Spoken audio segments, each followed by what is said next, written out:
Hello and welcome to another Calculus Center math video. Today we're going to deal with a substitution in order to solve a definite integral. And in particular we're going to be talking about some of the nuances that you need to deal with in order to solve a problem like this. There will end up being two ways to solve this problem, and you need to make sure that you use one of these methods so that you end up with the correct answer. Alright, so the goal of this video today is to evaluate the definite integral from -4 to -1 of the square root of x plus 4 with respect to x. So first off, let's grab our bearings by taking a look at the graph of the square root of x plus 4. We're integrating between -4 and -1, so the area that we're trying to find, the area that this definite integral stands for, is this area shaded in blue. What you'll notice is that this area is positive, so this definite integral should be positive. All right, back to the integral. First off, hopefully you'll be thinking, okay, I have to rewrite this as a painfully obvious power function. So we're going to rewrite our function, the square root of x plus 4, as a power function. And now you might be thinking, great, I can use my antiderivative pattern for power functions and I'll be done. But you have to hold your horses there for a bit. We're integrating with respect to x, and this power function is in terms of x plus 4. That means you can't quite use that pattern for antiderivatives yet. You first need to do a substitution. So let's let u equal x plus 4, and we can rewrite our integral like this. But we're not done quite yet. Now we have a function that is in terms of u here, but we're integrating with respect to x. Let's fix that so we're integrating with respect to u. So we'll differentiate and realize that du is equal to dx. So we can rewrite our integral again.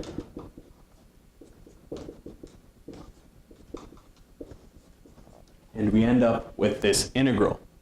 You'll notice that these bounds of integration are written so that it's x equals -4 and x equals -1.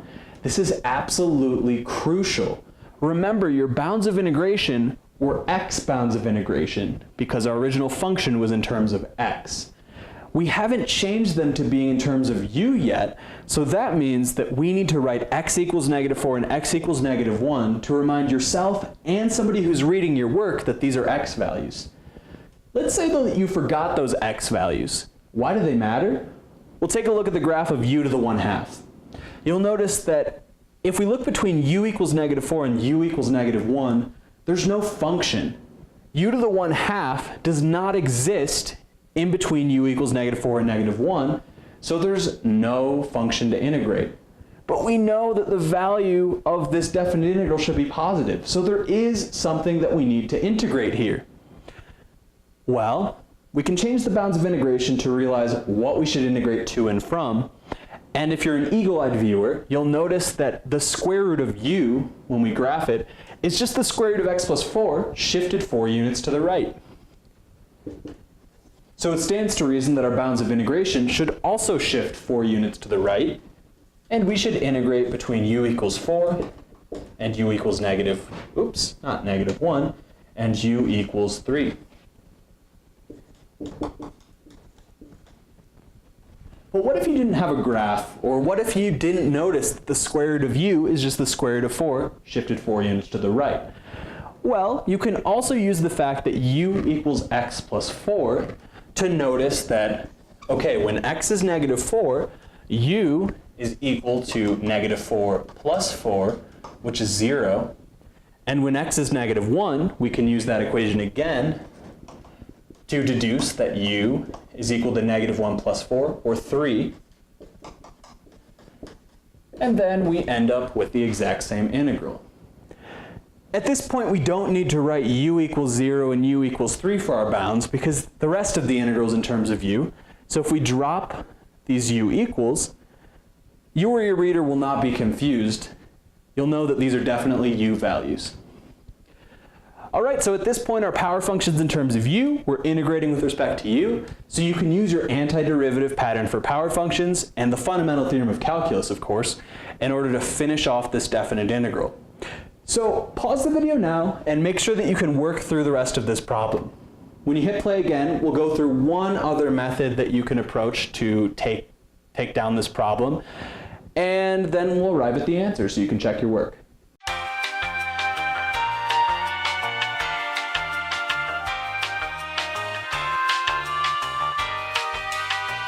All right, so let's say, before we get to answering that previous question, let's say that you did not want to change the bounds of integration from being in terms of x to being in terms of u.